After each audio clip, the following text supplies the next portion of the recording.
I'm Sean from Golden Remedy Edibles, also Soul Seed Extracts. Al Burbank, Soul Seed, GRE. We're here on the Tash Pawtcast. Like, subscribe, also follow us on Instagram. Check it out. So yo, what's good? Now we're live again. For like this is like the third time being live, second time being live, today the third time being live. Right? That makes sense, right? Yeah, you're following me, right? I'm following. Anyways, so we are live here. Tash Pawtcast, third time trying this motherfucker. GRE in the building. Soul Seed, you guys still doing that? Well, we got Sean Patton, we got Al Burbank, my fucking Grant, Golden Remedy Edibles. Yep. So what's up? You still doing Soul Seed? Yes. So I should call you Soul Seed as well. Soul Seed is actually going to be becoming an extract brand. It's going to be turned to Soul Seed Extracts. It's something we're working on here in Massachusetts, as well as Maine. Mass, we actually just acquired a license here to manufacture, so that means that we can make edibles, we can make cartridges, pre-rolls, I mean, you name it. Anything, classified under the manufacturing license. Which is huge for us. So we're going to be working with Tash. I mean, sorry, Chris. I'm Chris Tash. Hold on, let's back that up again for a second. Yeah. Because you kind of walked through that. So you guys, who have been in the legacy market for a while, you guys have now applied in Massachusetts for. Just working back to that because you kind of walked through it fast. So so obviously we do come from the legacy market. It's alright. No one's watching this. Don't worry about it. No. Yeah. We all come from the legacy market. No, believe me, I actually wear that proudly. To be honest with you, because it's been a long road to get here. Exactly. The amount of money, time, energy, loss. Right. Now he's waking up. See how he wakes up now? Yeah, he was getting a little sleepy. He's getting all waking up now. You can hit that on the fucking shows. It's been overwhelming, the amount of work that we've had to put in to get to this point. We've also spread ourselves a little thin to get where we are at, because we figured that at one point one of these avenues would actually take off, never realizing that they both take off at the same time. That's a good problem to have. Yeah. So I mean, you're not complaining about that, are you? No, not at all. I mean, having options is great. My dream was to forever to come to Mass and release my products in dispensaries that people I grew up with or people that I know actually go to. So let's bring it back to the beginning. Yep. Right, where are you guys from? Well, originally we're both from Massachusetts. I grew up in the South Shore. Hold on, time out. Does this guy speak for you? No. Okay, all right. So I'm just making sure. No. Okay, so you guys grew up in the same house together in Massachusetts? No, we live together now, though. Yeah. What's going on here? No, we're both South Shore guys. I grew up in Hanson, Mass. Actually, probably like 20 minutes from Carver, where Sean grew up. Okay. But yeah, we didn't meet till Sean was probably 20. 23, 21, 20. Yeah, one of those. Yeah. Michael Jordan, yes. We got you. We got you. Yeah. So fucking, you guys obviously bonded over the fellow common love of cannabis. Yeah, well, it was that and fishing. Fishing, yeah. So it was, we. So how'd you guys meet? That's how. I was kind of staying at my cousin's house up the street from Al's sister, and after work, both of us would go down to his sister's house and go fishing, and obviously smoke weed. That summer was actually the same year that I had to quit smoking for a job. Yeah. Like the first time in like a decade. So did you smoke double for him? Yeah, he did. Yeah, I tried not to smoke around him to be polite. He's full of shit. But he gave me like his 2 bongs and his couple pipes that he had.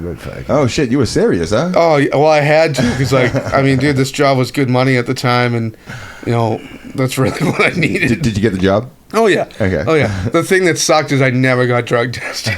Yeah, right. That's always the way. That's always the fucking. It's always the way. Fucking. So you guys met fishing. Yep. We smoked weed. I was doing a bunch of construction work. He was working construction. It wasn't until 2016 when I was selling weed the whole time. Who wasn't back then? Allegedly. Yeah. Right, well, yeah. Allegedly. We were gifting weed to people back then. There you go. But we were, it was just a different time, and people were asking us if we would, make them edibles. They're like, "Hey, can you get edibles?" And instead of trying Asking were you guys like working packs together or something? You guys like the Mario Brothers? well, no, yeah, we actually For a spell, yeah. we were hanging out all the time. You guys So set up shop, take over for a town type shit. it wasn't even the belly. intention.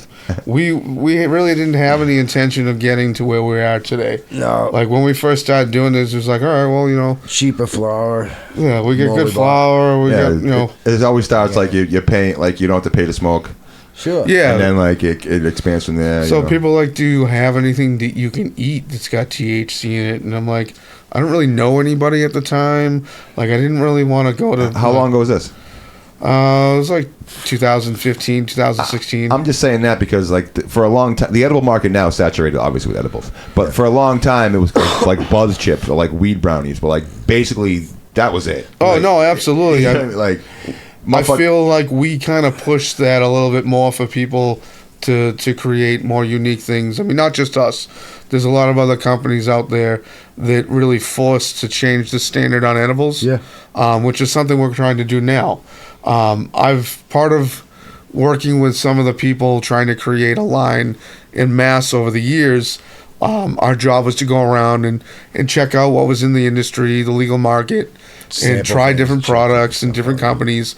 And there's some decent product out there flavor wise. What have you guys found that you liked? So like I'll be honest with you, I don't mind Betty's Eddies. They're taffy, tastes really good. Okay. But the problem is with me and edibles is they don't affect me. Even with our, because we make 500 milligrams to 1,000 milligrams in dosage. Maine. Yeah. They don't do anything to me. Like I'll still feel a little bit of it, but it more makes me tired than anything. How about you, Al? Are you like when? Edibles, I love making them. But they just if for me to eat a high milligram edible, it's basically lights out. Yeah, that's me too. Like I have no. Like if I'm able to lay down and watch TV like in my own, and control everything, Good night. I'm fine with it because I'll be asleep within 2 hours. You know. I feel like if I'm like hyper doing shit, like the edible won't really affect me that much. Right. But then like as soon as like you're saying, as soon as like I sit down and like okay, like now I'm gonna like try to decompress for a minute. Like I just wake up 2 hours later. I'm like, oh fuck, my neck's all like crooked and shit. Yeah, right. You fell asleep exactly how you. I mean, edibles definitely have that a different effect depending on your environment, what you've ingested that day, if you are just sitting on the couch watching TV. They definitely affect you differently, and that's part of the education classes that we're trying to do. We're trying to teach people not only the different effects of eating edibles, but the different cannabinoids, the different formulations of broad spectrum infusions, to kind of find what works better for them. You know what I mean? A lot of the products that me and Chris Thistle are about to release are more formulated to in catering to broad spectrum as opposed to full spectrum, so that we can kind of set the percentages of cannabinoids that we're looking for in our formulation to work directed towards the individual. So what can you explain to everybody what the difference is between like the spectrums? Well, so full spectrum is essentially anything like from your cannabis or direct BHO CO2 extractions, or even your ice and water extractions. When you isolate cannabinoids to create a broad spectrum infusion, it's essentially the process of distillation. Each cannabinoid will release at a specific temperature, and you can collect each one of those. So that what we do is, the most common broad spectrum infusion that John Nathan does a lot of is essentially a 50-25-25, which is CBD 50%, 25 CBN, 25 CBG. That's the most common broad spectrum infusion. Why? Because each one of those cannabinoids has different effects, and when you have them at certain percentages in your broad spectrum, they will affect you differently, so that you can actually, get relief in a specific ailment that you have. Is this kind of like when people say Sometimes they're trying to grow weed and breed weed for sometimes to get fucked up and sometimes for like health. Oh no, absolutely. I mean, that's Right. so. Most of the breeders that we knew. Well, Al, you were like you kind of just mumbled there. Is that kind of what we're looking at here? Because I mean, you got to figure some edibles like 1,000 milligram edibles is going to just knock you the fuck out no matter what. But then some of them I would assume that have like a different like ratio to them. Like it's going to make you either like people think sativa gets you up and indica gets you down, but I think it'll probably have more to do with like the. It's definitely the combination. The combination, yeah, the combination. And that's most of the breeders that I knew growing up, the whole point of breeding was exactly that. For a lot of them had children that had autism or other Parkinson's disease or seizures and stuff like Charlotte's that. Web and everything, right? Yeah. So a lot of breeding was catered to helping relieve certain ailments. Over the years, obviously, the industry's kind of gotten a little diluted, and it's about chasing the THC now. Yeah. And, for those that aren't educated, the more THC that you chase, you lose those other cannabinoids. Yeah. And when you're looking for relief, especially, FICO and RSO, which has become the new, norm for everybody. Yeah. I wish I was. You gave me some for my back. And it was actually working. I was going to ask you to bring some more, but I totally forgot. FICO is that shit. But God, I didn't mean to cut you off. No, you're good. So, for those that don't know, FICO is full extract cannabis oil. Essentially, it's either ethanol extracted, usually, or grain alcohol, which obviously during the whole process you're left with ethanol at the end. Yeah. But it's the full spectrum is great. And that's what a lot of people are really looking for today. With being able to do broad spectrum. See, full spectrum, you're not going to get that high percentage of CBD or CBG or CBN that you're looking for. When you do a broad spectrum, we can give you a higher percentage of CBG and CBN. Now, what's CBG and CBN good for? So CBN has there's actually, if you watch the last class that I went through, it has a ton of different benefits. The main one that people use CBN for is for sleep. CBG is also used for stomach issues. It's got great for immune system boosters. There's a whole list that you can look up. And that's kind of interesting too, because like I remember obviously we're a little bit older and all that, but back in the day when you smoked weed, because the cannabis wasn't a thing yet, like when you smoked weed, Mexican brick weed, like it just was. Yeah, right. There was no CBGN, there was no CBD, there was no CBG, there was none of this existed. Even like maybe a year ago, 2 years ago, like I'm sure it's always existed. That might be the wrong word for it, but public knowledge, like of when CBD first came out, that was like, oh my god. CBG and CBG, none of that CBN, none of that was coming up at the time. Like that's like now they've isolated the fact that this does sleep, this does hunger, this does like pain, it's kind of dope. They've actually taken the time to go and break down every molecule of it and figure out the science behind it, which is great because I've learned so much over the last 10 years. Like you said, we didn't. It's not that those cannabinoids weren't there. It's that it wasn't knowledge that we really looked for. It was like, oh, this is frosty weed. This has got a great taste. This was grown this way. You know what I mean? It's not that we didn't know what we were looking for. I'm saying go back even further than that. Like go back even before the weed was frosty. You know what I'm saying? Yeah, brickweed. Yeah, like even like we had no fucking idea that like any of that shit was even like in there. No, well, it's because we really didn't care at the time. Yeah, it didn't. Just being able to get high was great. I remember it was a social thing. That's really how I got into smoking. How many times know what strain of flower you were buying? You know what I mean? I don't think. Even care, well, nowadays. No. Now it's everything strain specific. Even up to the last 2 years, but I'm saying like 5 years ago, it was like if you could get a couple ounces of bud for decent money. You didn't even ask what it was. Yeah, it was just bud. It looked good, yeah. It was just weed. Some people were snobbier than other people, but like, there was definitely it was not a thing. This is all new shit. No, and it's crazy because the strains that I remember enjoying when they first did come out were like actual genetics, you can't even find anymore. They've either they don't make them anymore. Yeah, they either don't make them anymore. The genetics have just kind of faded away, or they've been crossed too much. Oh yeah, crossbreeding has become so much. Everything's fourth, fifth generation now. You don't even know where the original genetics are. Now it's like fucking. The flower market's interesting too, because you can find the same quality, but it won't be the same price. It's literally like the growers are trying to set their market, but also the dispensaries are the ones who really kind of set what the price is too. Yeah. Because if they're not going to buy your product, you don't really have anybody else to sell it to. Yeah. So it's the industry that we've seen since the beginning has definitely changed quite a bit. There's been a few times where I've thought, should we still continue to do this? But I haven't seen too much change in at least the edible market until recently. One thing that we want to do is, obviously there's a ton of edible companies in Massachusetts. Oh yeah.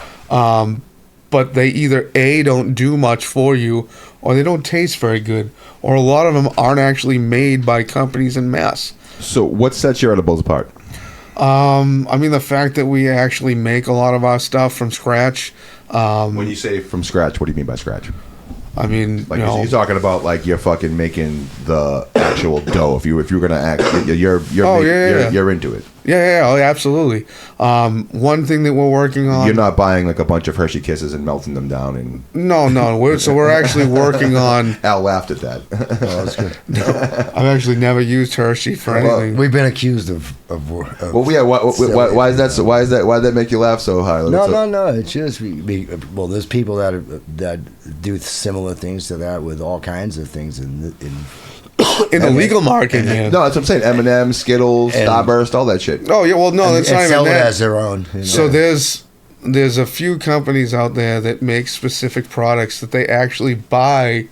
They're made by companies that don't actually do anything cannabis. They'll buy it wholesale, infuse it with either they make their infusion material or they have to buy it from the many extractors. Are you talking about like the sprayed shit?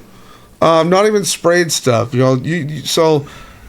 I'm not like looking to drop names. No. That's not what I'm getting. Because this is like we gotta understand something too. We're not talking Massachusetts. We're talking to the world right now. No, absolutely. You know what I'm saying? So it's not like they don't know who any of those people. No one knows any of this shit is. So there's a few companies that for instance, with hot sauce, instead of making their hot sauce, I was gonna say, just mention the they'll buy hot sauce from like Mexico or New Mexico, and they'll ship it up here and they'll just infuse it. With whatever material they have. If we were going to release a hot sauce, I'm going to get the peppers, I'm going to get everything and do it myself. Yeah. Well, that would be your recipe. Yes, yeah. Exactly. So what makes us a little different than other companies is that I feel that we're not afraid to step outside the box. We've won several awards over the last couple of years. We've pretty much won an award in every competition that we've ever entered. I didn't enter too many competitions last year, or any, I think, because we were just working on getting our own kitchen up and running. And then I want to say around August, September, we were approached by Chris to come, release our products here in Mass. And I'm like, absolutely. So why team up with Chris? Not only Chris, that's Chris Thistle of what's the name of the company? Thistle Therapies. Okay. And what does he do for the most part? So he is a cannabinoid formulator. Yeah.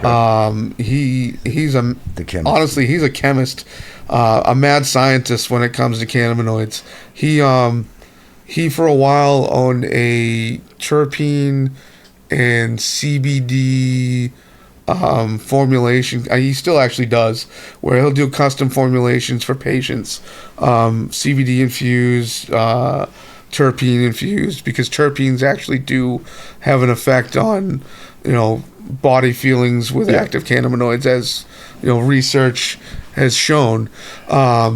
He's a genius when it comes to it. He's just a great guy. He's full of knowledge. He's been a part of our community for many years. He's won many awards for his formulations and some of his achievements. He's been around. He's one he's been around. I've known his name. And what are you guys starting to do with like what's the? So there's actually a few things that we're working on with him, and I hate to like kind of take over. Obviously, Al is a big part of this, but there's been things that me and Chris have been working on kind of directly. I've been giving the boys a little bit of time off because they deserve it. We've been going like crazy the last year up in Maine. You guys go hard. You guys definitely go hard. We try to. It's just this is what we want. You know what I mean? I figure if I'm still young, I work my ass off now so that eventually it pays off, and when I get to be, my parents' age, I can actually enjoy my family. Yeah. So that's the goal. I mean, having a baby this year at the beginning of last year. How old's your baby? She's about to be 1. Okay. So that's been a lot. I also have a 14-year-old. So, I get the best of both worlds. Newborn, high school drama. So that's been a lot on top of, Al and I are, prior to doing cannabis, we were carpenters. So we built the whole facility ourselves in Maine. Okay, so where is this facility in Maine that you guys built? It's in Buckfield, Maine, which is in the middle of nowhere. Sure. It's really a place called Buckfield. Yeah, I know. Yeah, right. Who would have thought? Yeah. It's not. I mean, it's not too far off the beaten path. Like it's fucking. It was, believe it or not, it's actually about 15, 20 minutes away from Lewiston. Yeah, everyone knows where Lewiston is. Yeah. Where unfortunately, those tragic events took place this last year. And it's been a lot, of traveling back and forth. And now that me and Chris are not only we're bringing our company, the company that Al and I have created over the last 7-8 years, we're bringing it to the legal market. But me and Chris are also creating a few brands. We're going to be creating a European treat line, all different European treats from cannolis to tiramisu to creme brulee, pretty much everything you can think of all over the world. I thought you were going to talk about, like to get those, like in New York, they have the head shops that have all the snacks from all over the world. That's pretty much what we're trying to do. Yeah.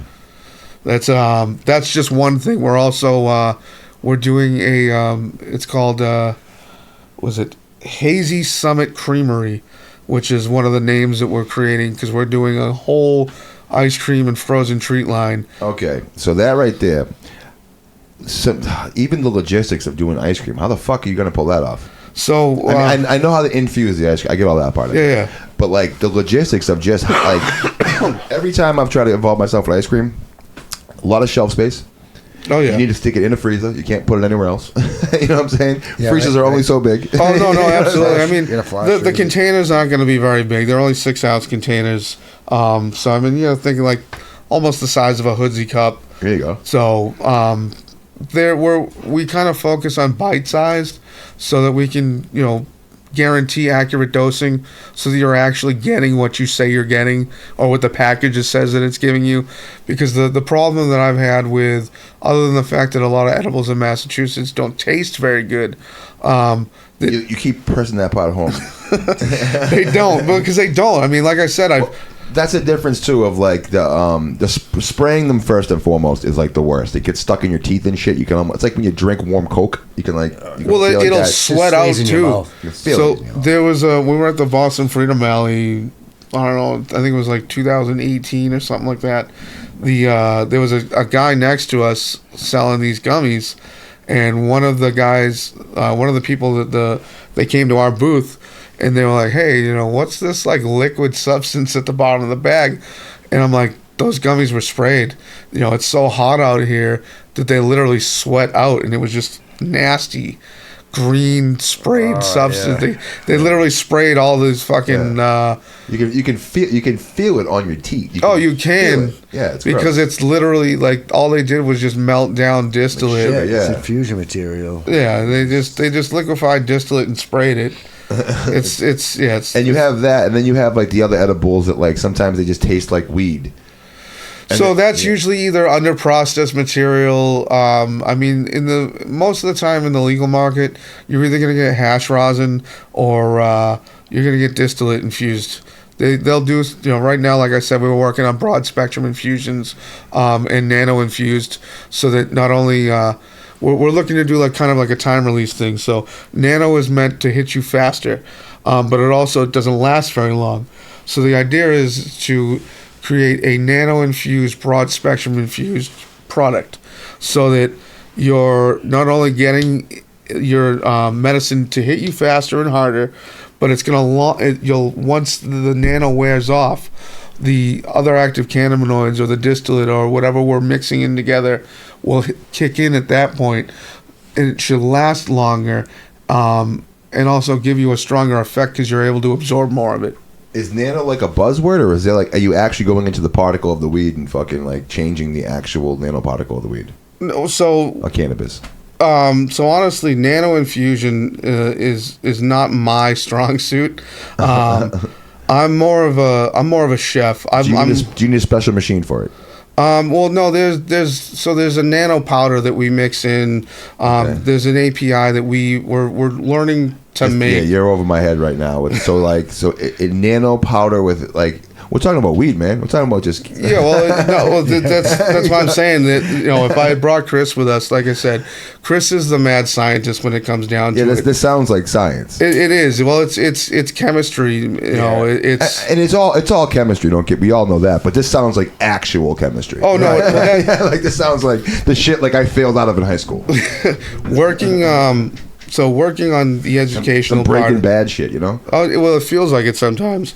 I mean, like I said, I came from the grassroots where we learned a lot of this stuff. I've been doing a lot of reading over the last few years. Obviously we're teaching infusion classes and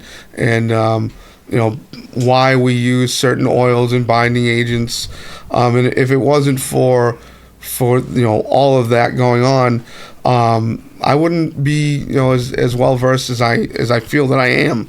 I'll be honest, I'm really fucking high. I can tell you. So there's like a few questions, and I'm just like, all right, well, I don't know really how to answer this right now. Have you been nano dabbing? Well, no. We just smoke a lot of hash rosin. I've also been sick for the last month, literally getting over COVID and then the flu. Yeah, and stomach bugs. I'm just getting to the fact that it just sounds like we're getting to the point, and we'll catch up. Everybody will catch up to that. Oh yeah. You know what I'm saying? Like what happens with cannabis technology and any technology is there's leaders in it, and then eventually everyone comes along I'm never going to do that, and then eventually you have to because it's the easier, better thing. You know what I'm saying? No, absolutely. And nano I've just never even heard that term before until you just walked in right now and dropped it on me. It's something that's actually been around for a little bit. It's becoming more common in a lot of products that you're going to see in the legal market. But it's something that we're really trying to push too. It's like this. All right, so guys our age, how old are you, Sean?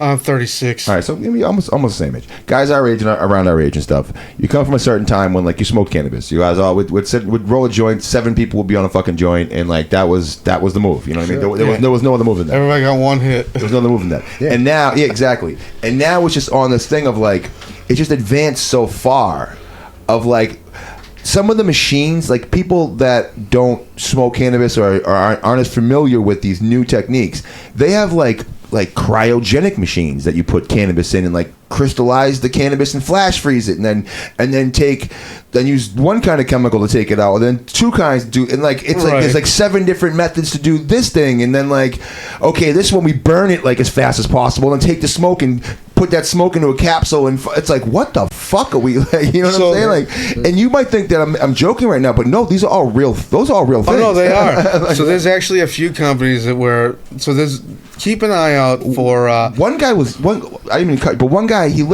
was showing me that you put it in this thing and you hit it like this, and it fills glasses, like a glass, an actual cup with smoke, and it stays in the cup and you fucking drink it. That's interesting. Yeah, it blew my fucking mind. Like it was a whole machine that did it. You've seen some of these things, these crazy science machines they fucking have. I'm sure that kid Chris has some kind of crazy machine that he must like just put nuggets into, and it's like white and glass and it spins. Magic.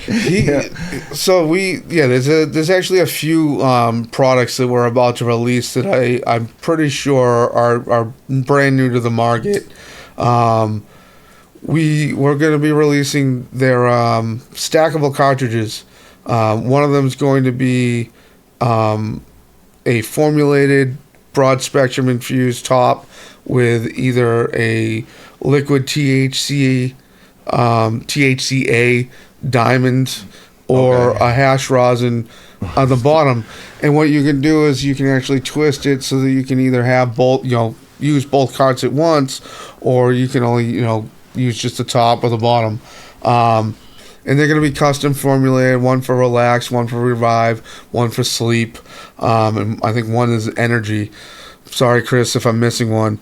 But I mean, there's so many other products that we're obviously working on. a lot of science goes into that. Obviously, these aren't just like random fucking strains that are put into this thing. It's like, no, Yeah, absolutely. right. They're going to be the strain specific. When you say like one for relaxation, one for like those are just in the community, in the industry, in cannabis in general. Those are buzzwords that people like.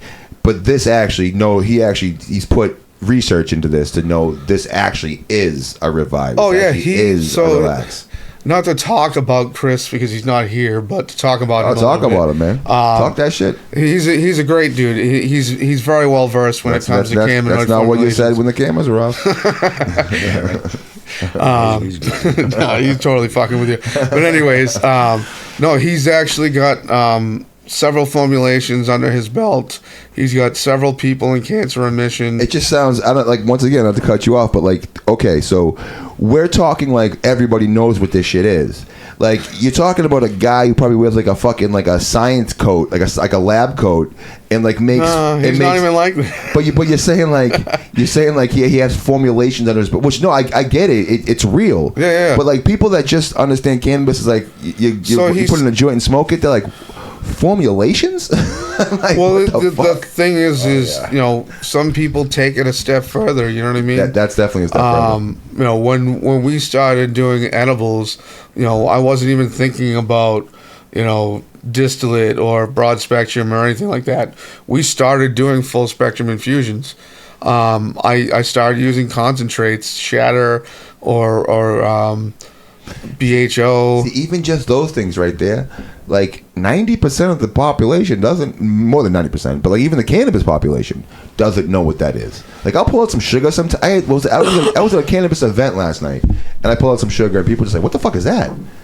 Like, you know what I mean? Some people, they just don't. Well, CO2 extracts, man. Nice fat slab of some shit, and they're like, yeah. Like, what the fuck is that shit? Like, because there's so much new shit coming out all the time. Yeah. Well, I mean, even extracts have been around for many years. No, I know that, but like, a lot of people just smoke flower. Oh, no, absolutely. You know what I'm saying? Like, fucking, like, it's even like big smokers. Oh, yeah. Like, a lot of them just smoke flower. So when you start pulling out jars like that, of like that shit, they're like, what the fuck is this thing? They that's true. I mean, when we those are smokers. That scares people sometimes. We first started working That with scares people. smokers. Yeah. Oh, yeah. Sure. Never mind normal people. Veterans. Like veterans can scare that shit. Veterans. The first cannabis. time, so we were working with a company who actually had I think an SE or EE down here in Mass, and they had never done concentrates, let alone really smoke weed at all. So they came down to our house down the South Shore. They're from Boston, and they had never seen diamonds or anything like that before. So we didn't hear back from them after the meeting. I'm like, maybe I should check in with them. So they literally thought that we were smoking crack because we had raw THCA, and I'm like, was it like the crystal clear one? Oh yeah. But so I showed it to them and I had them smell it during the whole meeting. But that when I talked to them later on, I'm like, have you? I'm not that I've ever done crack or anything like that, but I've never known crack to smell like cannabis at all because it totally stank. Just the way you said it too, you're like, I've never done crack. I don't think people that do crack call it doing crack. Dude, Whatever it is, bro, It's smoking crack. smoking crack. Yeah, you smoke crack. You don't do crack. It's just Well, no, not, so like that was not rehearsed. right. That was just off. yeah, the tip of the we're tongue. so over here doing crack. It's like, yeah, I don't think that's how that So works. well, like, there's obviously been like pill epidemics and heroin epidemics. It's been and, like, crack epidemics. crack epidemics. Yeah, right. I just found better weed. I know some That's- crackheads. I'm sure we all do nowadays. I just never got into that, man. Like I don't know. Crack? Yeah, just never got into Well, that I mean, stuff. obviously. Yeah, no. I mean, I got into food. It's like the biggest crackhead in the fucking block over here. Like, how the fuck, you know? So, but yeah, no. I mean, Dude, let's talk about some fun shit, right? Let's talk about some fun shit. First time you smoked cannabis, where'd you get it from? Oh Jesus, my dad. Yeah, that's everyone's fucking story, right? Al, what about you? Dude, that's legit. For real. It's everyone's fucking story. Yep. My dad Top used to drawer, grow- right? My dad used to grow bunk weed fucking behind my house. So what you do? You used to go back there and just fucking Yeah, he'd dry it out in the shed and fucking. Dude, you know what's crazy? So like when you're a kid, like you're going, so you're Al, right? How old are you? 15, something like that? 14, 15? Yeah. 12, 13. Yeah, so you'll go in the back shed, right? And you say that he's like, "There's all this weed. I'm just gonna take a little bit. There's no way he's ever gonna notice." Oh, he fucking knows, right? And then you get to be old and shit, and you're like, dude, if my kid took a fucking like 2 nugs out of my fucking eighth, there's like no way I wouldn't fucking notice that. Right? You know what I mean? Like fucking. So I started smoking like a decade later than Al, because Al and I are like 13 years apart. And my father used to go to California. In California, With Al? No, not with Al. He'd go to California, like, because the medical program's been, out there for almost 30, 40 years now. It's been a while. Yeah. Yeah, it is, So he'd go out there, and you could literally just walk in to. They had him like right on the boardwalk, where you could walk in, say you had anxiety or whatever bullshit ailment that you had, and they'd give you a medical card. So I remember It still works that way. it probably still does. It still works that way. I personally never got one out there, but he used to send back, different ounces in coffee bags.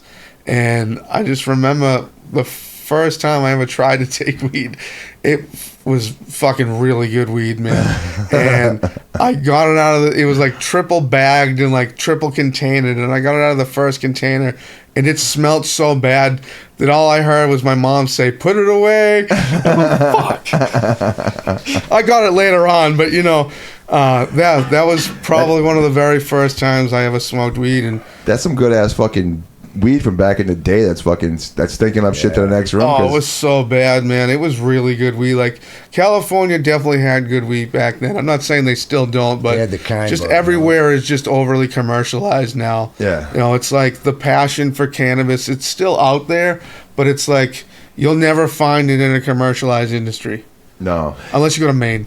they're the commercialized industry is starting to come back around, obviously, because it was oversaturated and like It's because they need to. They need Yeah. to step it up, and that's why we're trying to come here. We've always tried to come to Mass, but Mass just wasn't economically possible or equitable for us. It literally, I don't have $100,000 to throw in a license Yeah. for them to, do the whole dog and pony act with us. and then not even give it to you. Yeah, and it happened to several people. I know a couple people. Like that. Exactly. Friends of ours have, the amount of money that people from the and I say grassroots community because there once was a big community. Anyone that's not MSO is all. It's a lot of people are grassroots, but that grassroots community you're talking like 5 years ago, 6 years ago, yeah, but those people have now moved on and they're because they have to. They yeah, had yeah, to. like you have. There to. is no they're obviously still a gray market and a legacy market. Always will be. But it's becoming. Obviously it's oversaturated right now too, because just everybody's growing weed. Everybody wants to make money because there's a huge market here. It's like when crypto was first, when Bitcoin like 2 years ago was like it was the talk. Cannabis is the talk right now. Half of these dispensaries are going to go out of business because They already are. They already are, and like and then another third of those ones are going to go out of business as well. Yep. And I honestly don't know why more people don't buy from like the gray legacy market as is. It does, especially now because like the flip has already happened. You know what I mean? Like, because the quality of weed I feel is better outside of dispensaries, and the price of the quality weed is. I mean, you can buy cheap weed in dispensaries. Don't get me wrong. A lot of people just don't care, and the problem is lack. It's always been lack of education. Do you think they don't care or they don't know? It's a mixture of the two. There's a lot of people that don't care. I mean, I've talked to a few people like, oh, I can get an ounce of ground up bud for $70. They're like, it says this on the ticket, and I'm like, okay, Yeah, some people just don't care. They just want to get high. You can go in the fucking liquor store and you can buy like a fucking handle of Cossack vodka. You know what I'm saying? Like, or you can just buy a pint of Belvedere. Like, that's up to you. Right. You know what I mean? Yeah, like, but fucking, I don't know if you people know you drink that Cossack shit. What the fuck happens after that? You know what I mean? I've never really been impressed with any of the dispensaries down here in Mass. There's some good shit because like I don't want to give all dispensaries bad names because I just haven't tried any. My job was to try edibles. It wasn't to try flour. It wasn't to try concentrates. And the thing is, the honest to God truth is, a lot of dispensaries you go into, it's not even a dispensary because the dispensary doesn't grow the weed. The dispensary just sells the weed. So it's like you're not actually trying their product. You're trying some of them you are. Some yes, but most of them you're not. You're not. Yeah. Most of them are just wholesalers for all these other manufacturers. Cultivators. That's what I'm saying. So, we both know people that do sell to dispensaries that grow amazing weed. Oh yeah, no, so you absolutely. Can get it. You know what I mean? So we work. Obviously we work up in Maine, and unfortunately. For Massachusetts, anyways, Maine's medical program and just caregivers program in general is one of the best in the country. It's way less regulated, even though they are. And I don't want to say that it's less regulated being a bad thing. The regulations in Massachusetts, unfortunately, for specifically cultivation, make it very hard for them to produce craft cannabis. Because there's all the fees that they have, all the what they're able to grow with, all the things that they have to pay for in order to just be an establishment. It's a very unique industry in itself, where not many people are able to maneuver it. That's why you see even people that are able to maneuver it, they get to a point where, we've had like 2 or 3 people come up to us this past year. They finally get approval for everything. They're like, do you want to buy it all from us? Yeah. And I'm like, why? You've made it. My heart's just not into it anymore. Yeah. Like, dude, that's happened to us several times. Like, we do have Maine going, and I'll be honest, Maine's at a slight halt at this very moment in time because of just stupidity, man. It's getting to a point where, our heart and soul was into it for a year just to deal with constant bullshit. But this right here, okay. So I hear you on this, but let's step away from that part of it because anytime that you have a dream, anytime that you have goals that are hard to obtain, anytime you have something that's worth working for, this is just the normal course. Whether you're an NBA player, whether you're an athlete, whether you want to be a musician, whether you want to, if you reach these plateaus of like, oh, I made it, and then just like shit. And then, like, you have to psych yourself back the fuck up, and that's what separates what lasts and what doesn't last, because everybody goes through that exact thing. I mean, this year alone, I've talked to several people in positions like you are that have podcasts or that run events in our industry that have all been kind of in a funk this year, even though they're having great success.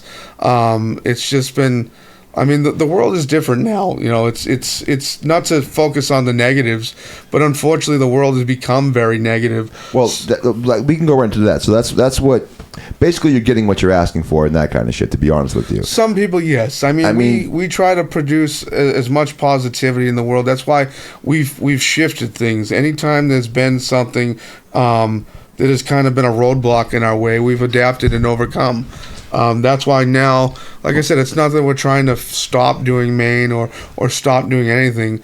There's just other opportunities that have kind of popped up that we're like, all right. What do you love about cannabis? Al, what do you love about cannabis? What do I love about cannabis besides the fact... Not besides any fact. Yeah, lead with that fact. Yeah. At this point, it's literally my... get up every day. I mean, as far as medication for me goes, but yeah, it's Smoking it, yeah, I've been smoking it since I was like 12 years old. So Do you still love cannabis? I do. Are you worn out by it? Am I worn out? Yeah, by are you worn out? No, by no, it? it's not even the cannabis. I love cannabis. Yeah. I love everything about it. That's the whole reason I'm still here. It's the bureaucracy and the people, unfortunately, that have come along with this industry. So you separate yourself from that. Oh no, and I that's mean, exactly why I'm shifting to because other there's things. a lot of great events that go on in the city. There's a lot of great events that go on in the country. Oh, There's there's a lot some of amazing people. There's tons of Oh, shit. don't get me wrong. I got into this, and unfortunately, there's been some truly amazing people that I've met along the way that unfortunately have lost battles with either cancer or other horrific diseases that were the reason why I got into this. I got into cannabis because not only did I enjoy it socially, I grew up in Carver, which is literally a cranberry town. There's not a whole lot to do there other than get stoned. Yeah. So a lot of us got stoned together, and then it turned into, I had a few friends that had, issues. We made some edibles just because they asked us, and it just became something other, something that it is now. I never expected to be here, and it's actually overwhelming with the fact that in the next 3 to 4 weeks, we should actually have our own products on shelves in most of the dispensaries in the South Shore of Massachusetts. And what are those products going to be? We're working on releasing a couple of gourmet chocolate bars, gourmet ice creams and sorbets, different formulations, nano-infused, broad spectrum infusions. Okay, so there we go. So that's how you're gonna. When I was curious about how you're gonna make the frozen treats work, but if you have them in dispensaries. Well, there's actually, believe it or not, there's a few companies already that make ice creams and stuff. So we're gonna try to push more dispensaries to actually, carry freezers. Right. That's what I'm saying. You'd have to just make that's the sale right there. You create it and you create the demand, and believe me, people will adapt. Now what you do, you want to be even smarter than that. You freeze up, you partner up with some freezer manufacturer, right, and you knock 2 birds out with 1 stone. You know what I'm saying? Yeah, well, these are all things that are in the works. Like we're really trying to work with, not only creating very unique products, but making sure that they actually work. Unfortunately, the regulations in Mass, you can only do 5 milligram doses, but also when you're using just straight distillate and unrefined or not fully refined distillate, it's gonna taste. You can really taste it, and it's not going to give you what you're really looking for. Your body doesn't absorb, as much THC as people think. When you smoke it, when you eat it, your body isn't, if you're eating 5 milligrams, you're not guaranteed to absorb that full 5 milligrams. There's natural. That's why you have to use 1,000, and hopefully you get at least 700. Right. Even with that, there was a company, I remember when I first started, they'd only make 50 milligram edibles. But there's natural additives. There's CBD helps to open up your cannabinoid receptors so you can actually receive more THC. There's things that you can put into your products that you can help actually absorb more THC. What's your favorite edible that you've done, that you've been a part of? That's tough. Yeah, you come up with so fucking many. We've literally tried to infuse everything we can. What's one of yours favorite? As far as favorites go, or a good one, a memorable one. So you're talking food, or are you talking like candy? Edibles. Edibles. It's a very broad spectrum, man. Well, you're doing nano and broad spectrums and all this other shit, so that's why we're throwing it on there. We've infused candies, we've infused like actual meals. I know you've done a whole bunch of shit. I'm saying, what's something that you've? What's something you didn't think you could infuse, but you did? Oh, jeez. Yeah. Well, there's always a way. That's the thing with that. So. Well, yeah, but what's something? Someone's like, I need this ham sandwich done, and you're like, oh, it's no fucking. Like, you know what we're gonna do? We're gonna do the fucking mustard. Yeah, exactly. Yeah, I've never really felt like stuck like that. I'm just like, all right, being a fluffy kid, food is naturally like a big part of like what I do, especially being a stoner. You know, I mean, how many stoner meals have you made, you know, in your life? You're like, damn, Gordon Ramsay would be like, it's all over this shit. The fucking older I get and like the less I want to die. Like, you know what I'm saying? Like the less of that I do, because like healthier versions. Now I just eat fruit and shit, and I'm like, but yeah, I would be it'd be. I remember one time we went and we bought like all the shit from all the different fast food restaurants and made like a casserole with like everything from like tacos to like the BK like cheesy tots to it was like 7 layers of this shit. So it was in a truffle dish, and like a glass truffle dish, and like we cut it with like a fucking it was truffle. It was exactly truffle, but it wasn't a trifle. Trifle. That's what it is. Trifle. Yeah, I know what you meant. Fast food trifle. Yeah, it was, and it took like an hour and a half to go. Dorito tacos were part of it.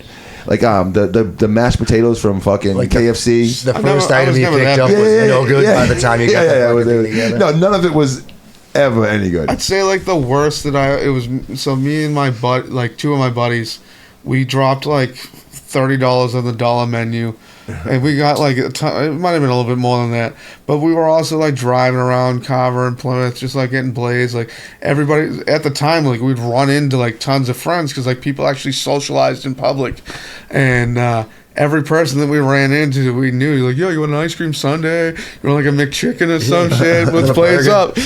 We gave away tons of stuff, but that was probably like the worst we've ever been. I remember my stages for like munchies growing up. It went like, when I first started smoking, it was like, oh, candy, you know, this and that. And then like the older I get, like it was, you know, obviously there was fast food for a while, but like now it's just like I need something like gourmet. I need something I've never had before. Like my taste buds need to try something new. Now, was he one of these guys who fucking he gets all the munchies, then he goes in the kitchen and whips up some crazy fucking thing, but then there's 150 fucking dishes everywhere that got like chocolate all over this fucking there's like mustard on the ceiling and shit, and he's like, what the fuck? It's not that bad. He comes out covered in sweat in one sandwich. He's like, you know, no, usually it's usually like 15 sandwiches because I always make way too much. He will provide for everybody, but he does leave a fucking well, I mean, a war zone behind. Are we boring you, Al? No, I'm sorry. Dude, we're just tired, man. It's just been I get it. Long year, bro. Like I'm excited to finally have things slow down a little bit. What's your strain? Favorite strain? Classic or now? I mean, for a while it was always Dutch Treat. Dutch Treat. I don't think I fucked with that before. Yeah, like I have to say, like currently, what's a fucking good strain we smoked on? What's current? Honestly, I feel like so you could just make a name up right now. Yeah, that's the crazy shit. What's wild is sometimes I will make up names and I'll Google them and they're like names. That's a real name. Yeah, you're like, what the fuck? It's like spider senses. You're like, oh shit, okay, someone came up with that. It's like in Leafy. You're like, how the fuck is I fucking just made that shit up. There's a few strains that I do want to try. There's a few things, you know, Ed from was it River Run or River? Was it River Run? Yeah, River Run Gardens, yeah. Sorry, Ed. I'm stoned. Anyways, I see a sticker though. Yeah, he has a few strains that I'm interested in trying. We met him at the Harvest Cup. Gilf has some decent stuff that I've unfortunately haven't been able to try, so I can't say it's amazing yet. I've smelled it. Smells great. I mean, he's won a few awards. He's a great dude. We also just did a class with him too. There's a few people in the legal market that I'm interested in trying their flower. Was it Tower 3? That's my homie, yeah. I'm interested. So I've heard a lot of good things about them. I just don't really focus on the mass market because we've been in Maine. Yeah. You know, Maine has some of the in my opinion, some of the best growers on the East Coast. So I just smoked. I was with them last night, the Tower 3 guys, and I was smoking some of their peanut butter wolf there. Oh, dude, fucking amazing shit. It sounds great. It's that dry. You know, like the shit that's dry, but when you touch it, it's still fucking sticky. Yeah. Love that shit. They're coming in February. Are they? Yeah. Nice. Yeah, I'm definitely like I said, there's a few companies that I'm interested now that I'm actually down here in Mass again. I never really needed to go buy flower from a dispensary. No. Actually, the reason I had that was because I was at an event last night and the dude lives upstairs. Oh, no shit. Yeah, he goes upstairs from That's from awesome. that spot. Yeah. So fucking like it's just one of those things. No, it's nice to see that there's actually some craft products coming out now. Bountiful Farms, I've heard a lot of great things about them too. Believe it or not, I actually met him years ago. I got them coming in March. Nice. Yeah. When I met him, I had no idea who he was. He wasn't even really the guy he is today. He had just moved over here from like Colorado, and we were getting into conversation about. He's like, "Yeah, I won a bunch of cannabis awards." He's like, "I've only been growing for like a couple of years." He's like, "I came out here because this is a huge market out here." And he's been killing it ever since. Yeah, he had like that rainbow shit. Was it unicorn or something like that? I can't remember. It was like, but it was really colorful. Yeah. Like yellows and pinks. I really like what I'm seeing from them. I mean, you can obviously take a picture of bud, and it really will never do any justice. Yeah, that never does. But those three companies in particular, I've heard a lot of great things about. You know what bud's like? We take pictures of it. You know, like when there's like you see the chicks on social media that like they look really good on social media, but then when you see them in person, you're like, that's something that ain't right there. But then there's women that like look decent on social media, but then when you see them in real life, they're like, wow, that woman's fucking stunningly beautiful. Like, Right. Same thing with cannabis. Bad lighting. Same thing with cannabis. No, it's just that some people like. When you're taking a picture, you're giving it all of your everything every time. Right. So like that's if you don't come on level 20, you know what I'm saying? Like you gotta enter in at that level that you put everything out and everything was you gotta come in all the time with that. So that's the way like cannabis is marketed that way. Then you get it actually in the judge testing kit or in the fucking jar or whatever, and you're like, shit in my pocket's better. No, I mean and that's really been the thing. Like, obviously, we come from a different, background. So, going to a dispensary, actually, when I first started doing this, was like a no-no. We don't support dispensaries. We support the legacy market. We support the grassroots. You know what I've decided to, though? And maybe you should decide. You should want to decide the same thing. Fuck no-nos, fuck yeses, fuck all that shit. Fuck what everyone else is doing, and fuck what like everyone tells you can and can't do, and what you are and supposed to. Fuck them all, because every single person that tries to tell you what the rules are will break those fucking rules the first chance they get. Oh, absolutely, man. And the ones that want to enforce the rules the hardest are the ones that will break them the fastest. So, I mean, dude, we wouldn't be here if it wasn't for the fact that we're willing to step outside the boundaries. If I listened to what everybody said about us, I wouldn't be here either. At one point, I was one of the most hated edible companies in the industry. Maybes don't pay the bills, dude. No, and that's why I don't take it all personal. I for a while I did, to be 100% honest. Bro, once again, we're talking small markets right now too. Yeah. I'm more talking about the whole gist of like just the whole industry and the whole like any kind of competitive anything, anytime you're doing anything in life. It's different now. See, like the thing is that in there's a lot of people who can agree with me on this, and I may get a little shit for it. Is that with the legal market, there's no petty drama.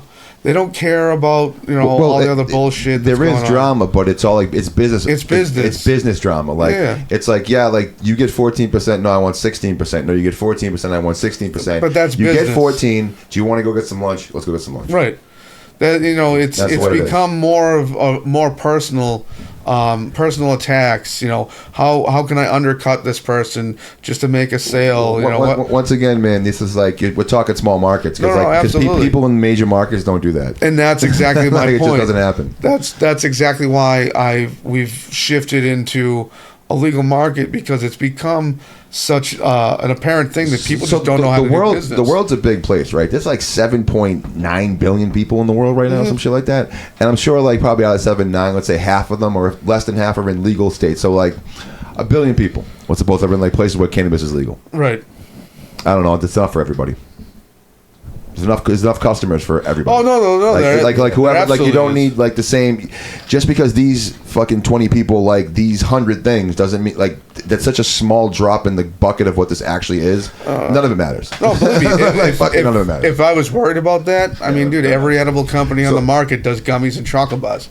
I'm about to release my own too. Yeah, and that's because we have our own recipes. We have our own way of doing things. Speaking of recipes and doing things, we got some shit going on. waiting for these goddamn fucking cans to come back. Yeah, for real. So I'm waiting on tons of sample packaging to come in. So we got up here, Potheads. That's actually my cat right there. I don't know what camera we're on right now. The one up there in the corner. That's Potheads. It's my cat. My cat Omar mixed with Willie Nelson. We've been working on this for like, I don't know, year or two now. Yeah, something like that. Well, the trademark process takes a fucking while. Oh, absolutely. I mean, we've been formulating different, because we wanted to tweak the recipes. Yeah. We've also wanted to, try different ingredients. There's just, it's a work in progress, man. You know what I mean? Well, Potheads is also a registered trademark. It's a copywritten logo. The fonts are all copywritten and all that shit too. So that was one of the reasons why when you like had that kitchen up in Maine, like it's just a great you can manufacture it now and sell legally. CBD also can be sold across state lines as well. No, absolutely. I mean, so don't get me wrong. Like we still plan on doing Maine. Right now, my focus is just on Mass because it's just where I need to be right at the moment. I've unfortunately spread us very thin.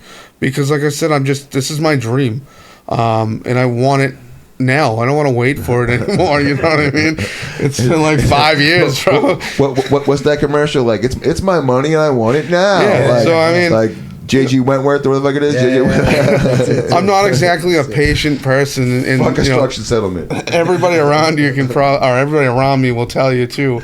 My drive is just it's unmatched really with a lot of people. Like ever since we started the road, in Mass, that's literally been my focus night and day. What do we need for equipment? What are the ratios that we're using for this? What do I need for materials? How much is all this stuff going to cost in the end? There's just been, trying to structure the business has been a big part of it too. Pardon me, I'm been losing my voice. It's all good, man. So okay. So when people want to tap into GRE and Golden Remedy Edibles, what's some of your bigger products? I mean, obviously, what do you guys do? Our chocolate bars, our cannolis have won an award. What kind of chocolate bars are we talking? So we do the smaller ones, the smaller compact ones, right? Yeah, we do. Basically, we do a lot of filled chocolate bars, filled with different ganaches, caramels. We do a lot of... The caramello one was really good. Thank you. We also try to cater to the different seasons of the holidays. Yeah, I've coming seen up. You guys do like donuts and like fucking like what the fuck else would you guys? You guys done a bunch of different things. Well, our motto is if you can eat it, we'll infuse it. That's what it's been since the very beginning. That's why if you saw our original Instagram, we literally infused everything from salsa to pizzas to chocolates, different kind of truffles. I mean, literally anything you could think of, we infused. Now, let's suppose like I'm someone and I'm having a wedding. I'm getting married like next year, right? And I want to have someone like you guys come in. Would you say some of you guys would come in and like cater a whole wedding or some shit like that? Unfortunately, we legally couldn't do that just because there's no laws for that yet. Not to mention, there's no social consumption areas right now, or legal social consumption. So how do areas. people do those weddings then? Do people have those weed weddings? They're not using legal companies. Yeah. Okay. They have it at a private venue, and didn't you see the one in Florida? the thing is the liability problem. I remember that one in Florida. Didn't like everyone like? All it takes is one person. But didn't like everyone fucking go crazy? Well, so like a lot of people got too high, and I think it actually went on the bride, and the catering company actually got in real big trouble because if you watch the video, she's like sitting there smiling, acting like she doesn't know what's going on, and then they did like an interview later on where she's like, there could have been stuff in the food. I just don't know. Am I gonna get in trouble for this? Yeah, she dosed somebody then. Yeah, well, the catering company even said that they, because at first they're like, we had no knowledge of this stuff. And I guess the catering company came out and said that we were told to put this stuff in there. I mean, they were looking at a lot of jail time. The cops were pissed because they were kids and stuff. Yeah, well, obviously, but I'm saying, so now you're just trusting some catering company to dump distillate into like fucking food, like, and that's fucking crazy. And that's the problem right now. That's a problem. You can't really regulate it. Like there's, the whole process of releasing an edible in Massachusetts isn't you just make it and then you can release it the next day. You have to create the ingredients list. You have to create SOPs. They have to approve it. You have to go through a packaging approval where you actually have to make a 3D render of your package with all the required fonts. There are specific fonts you have to use. There's so many requirements and things that you need for approval before you can even release a product. Then once you do get a product made and everything's approved, you have to get it tested. You have to wait for that to come back. So you can't even release a product into stores for like 2 weeks. What are you talking about, Sean? I can go to my kitchen right now, melt down a bag of Reese's Pieces. I can mix that shit up with some fucking. I put some weed in the pan with some oil. Fucking, back in the fucking day, bro. What are you talking about? No, you absolutely can. But I'll be on the block with fucking cookies tomorrow, bro. What are you talking about? But what's your stuff dosed at? Do you know your milligrams or anything? You'll get fucked up. That's all you know. You'll get fucked up. So they work. No, they work. They don't work, motherfucker. You want to fucking? No, hey, I'm not saying that your edibles on the corner won't work. I'm just saying that the whole point why dispensaries are still a big thing is because it is regulated. To be honest, as much as I don't really like a lot of the product that's out there, it doesn't mean that it's not made to state requirements. Obviously they're using either under processed material or they're just half-assing using. Are you trying to tell me gummies. that drug dealers aren't the most honest people? Is that what you're trying to dude, legal drug dealers are definitely business CEOs, right? CEOs and drug dealers, they're not the most honest people. Come on, oh no, Sean, I mean, we all know. Don't fucking lie to me. Next thing you got, some of the lawyers are lying to you, dude. Come on.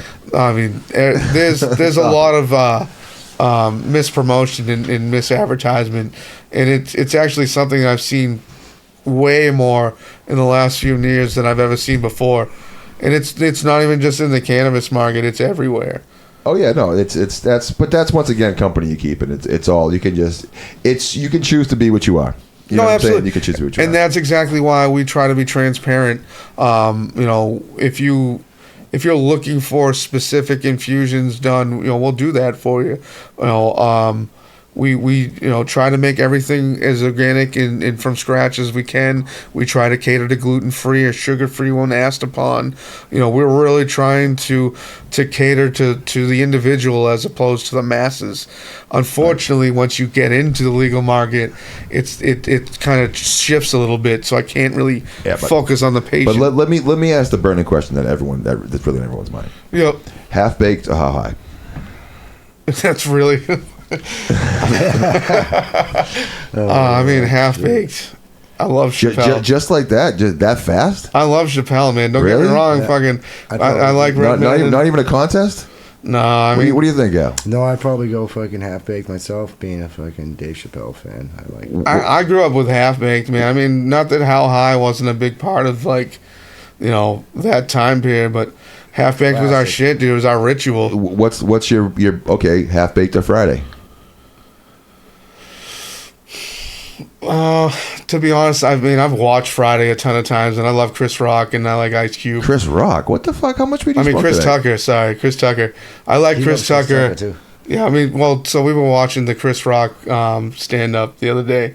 He's hilarious too. But no, I like them both, but I'm still a half baked guy. Like that was literally like our routine. Like we literally. It was stupid. We watched that DVD over and over again every time we got stoned. Is Half Baked the ultimate weed movie? What's the ultimate weed movie? That's kind of tough because they've come out with a lot of weed movies. Well, what beats Half Baked? Not. I liked. Do you like Pineapple Express? You're trying to tell me Pineapple Express is better than Half Baked? No. I mean, so like for fucking newer weed movies now. Well, because Pineapple Express is funny, but I mean, Half Baked is just it's actually they like the one that like kind of set the mark. I feel. I actually smoked weed in the movie theater in Quincy watching Half Baked. Did you? Yeah. That's pretty awesome. The only time I've ever smoked weed in the movie theater was what movie did we go see? I think it was Bohemian Rhapsody. That's like recent. Yeah, I never really smoked in the movie theater. I wasn't like a bad kid. We only like did that, and then the next time it was like the midnight showing because Quincy used to do midnight showings, and we went the next night with girls to like go show them how cool we were, and there was a bunch of ushers in there, so we didn't get to smoke again the second We time. used to smoke on the East Side Cinema in Brockton. Where's the craziest place you've ever smoked? Well, one of. My hospital room. I smoked. I smoked in a hospital room. And they were gonna kick me out of the fucking They could. hospital. They could. Yeah, they could. That's what I said. I'm like, what are you gonna do? Unplug me? Yeah. Exactly. I was plugged in too. What are you gonna do? Well, he hits me up. He's like, there might be a shit. chance that you Yeah. might have to come pick me I'm up. like, I'm like, why? What the fuck are you doing, bro? I'm like, they at least threatened to put me outside. I can tell you that. Fucking, I would, when I was in the hospital just even recently, I would just leave I would roll myself out with the wheelchair and just get fucking blaze and come back in. And like, I'm thinking that like, I don't smell like weed.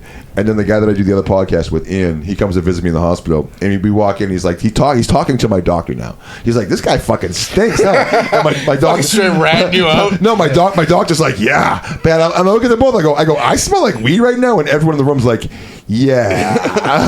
Like, fucking dude, you see? That's the problem with smoking weed, man. That's why I go to hash now. You can't tell. I'm thinking I'm in the Claire and shit. And like, meanwhile, like everyone's just talking about me in the hallway. Like, this guy fucking stinks. See, that was always the problem. Like, I come back, like, so, like, we used to have a ritual, like, me and a few of my friends growing up, like Easter, Thanksgiving, like, we'd meet up beforehand, get blazed, and then go back home. And then always reek like bud. And it would just be like a half hour getting back to the house, and my father for that first half hour would just be busting my balls because my eyes were fucking beet red. I reeked like bud. He's like, what the fuck? You can't just make it one holiday? I'm like, dude, this is the whole point. We're fucking eating tons of food. I'm getting high as hell, dude, before this. You just did 3 laps on the block when it's 20 degrees out. And I'm like, don't tell me you didn't just go out into the back shed and do the exact same shit. Get out of here. Fucking crazy, man. No, and it's sad too because actually, like, the older I've gotten, I actually had the conversation with my mom too. I'm like, we could have really gotten along a hell of a lot better when I was a teenager if you just smoked weed with me. Yeah. Like, we'd have so much more to talk about. So it's actually cool now that I'm 36 and my mom and I They can't ground you anymore. Yeah, no, we have a great relationship, me and my mom, and she's actually starting to indulge more. It's funny, getting stoned with mom. It's actually cool. I'll give you a quick little one before we take off. Like my stepmother, who kicked me out of the house when I was probably like 17, 18. I was young. So like I went back. It was like I was younger, probably like 15, because I was still in school, and for growing weed in the house. And this is 95, 96. And last year she was growing weed in the house. Yeah, so I'm like, motherfucker. And not even that. She had the nerve to bring me out to the garage, like and the shed in the back, right? and ask me about it. Like, am I curing this right? I'm like, motherfucker, do you remember we used to pour water on my plants and kill them? Like, you know what I'm saying? Yeah. Like, dude, she's like, yeah, I do, but it was illegal back then. Like, yeah, bringing weed into the house was like a big no-no. Fucking wild. Yeah. But yeah, my father had like a safe full of weed. Was classified with cocaine and Like it's still like when you talk to some of the older generation, and you can tell that like they're just like traumatized. Yeah. It's like, no, we were like literally thrown in jail. Like, your life was fucked for this shit. Talking to Danny Danko and shit. Like, I mean, the High Times fucking offices used to just get raided. Like, No. For writing about cannabis. for putting out a magazine with pictures of cannabis in it. The feds would kick the door in and put them all in jail. I've heard so many stories of people getting their door kicked. That was like 20 years ago. Oh, no. Like, it wasn't that long ago. No, it wasn't. And it's crazy to see how far that a lot of... Do you remember, like, in high school and shit, like, you'd bring, like, a High Times magazine in and, like, it was contraband? It was, like, the coolest thing ever. It was contraband. You'd get, like, suspended for that shit. You could. We all saw... I went to to go trade. backpack to back, a duffel bag to duffel bag, like fucking no one. It was as bad as cannabis. Oh, yeah. Well, not in my high school. So I went to a trade school in, like, the middle of, like, nowhere. And, To learn audio? No, actually, I went for carpentry. Audio was just something my father did. Fucking no, Sean. That was the joke. Sean always tells everybody he's an audio guy. But we have been going for a little bit over an hour now. Yeah, man. So what we're gonna do is, I think you're gonna look in this camera right here. I want you to tell everybody where we can find Soul Seed, GRE, all that stuff. Okay. Well, I mean, you can start following us on Instagram. It's Golden Remedy Medibles. You can also look up It's boosted. Sorry. This guy smokes a lot of weed. It's there's just a lot of brands that we're coming out with, so it's hard to remember. So there's That's how you know it works. yeah. Well, it's the hash too, and we've been my daughter has been keeping me up pretty late recently. It's all right. But Don't worry, Sean. we have the Hazy Summit Creamery. We have the Intent chocolate line. We have and gummy line. We have the Targeted Effects, which is the stackable vapes. We have a few 4 different versions of that coming out. We have a bunch of different ice creams coming out underneath our creamery brand. GRE is also releasing its artisanal chocolate line. Okay. And then we're shifting all of our gourmet like pastries and stuff to, like I said, the worldly European treat line. We're just coming up with a name for that. Do you guys have any dispensaries you can find those in yet? Not yet. In Mass, we're just waiting on the last of our packaging approval. The last of our equipment literally is getting brought in this next week. So we should be able to start production, I'm hoping, either by the end of next week or the beginning of the following week. Perfect. And then our plan is to hit the ground running as hard as we can. Perfect. So that's Instagram, Facebook. Yep. I'm Sean. This is my partner, Al. And then Chris Thistle, check out Thistle Therapies. Yeah, Chris. On Facebook, Instagram. I'm sure he's on pretty much every social I'll have Chris media. come in like in a month from now. Yeah. He's actually going to be at the educational class we're doing on February 3rd, which is going to be, we're going to be making all different kinds of infused chocolates we're going to be making chocolate from scratch, not from bean to the final product, but we're going to be making different recipes for vegan chocolate so that people can learn how to infuse at home. And Sean was worrying about having to answer to anything. What if I say, and I'll be there? Now you have to answer. Now I'm just fucking with you guys. I won't be there. But we are here right now. I appreciate you guys coming in. Al, you're the man. I appreciate you, motherfucker. You look great. You look great. Thanks, bro. I appreciate it. Sean, you already know. I appreciate everything, man. Podheads, look out for that shit as well, too, because those are going to be coming out. Podheads will be coming out soon. Yes, sir. There's a lot coming out, so keep an eye out, man. Absolutely. This was probably not the best representation of us tonight. It's all good, man. Don't worry about it. I'm going to chop it up and make you guys look beautiful. Marty forever. Sense lives. Fuck Kurt Schilling. Peace, man.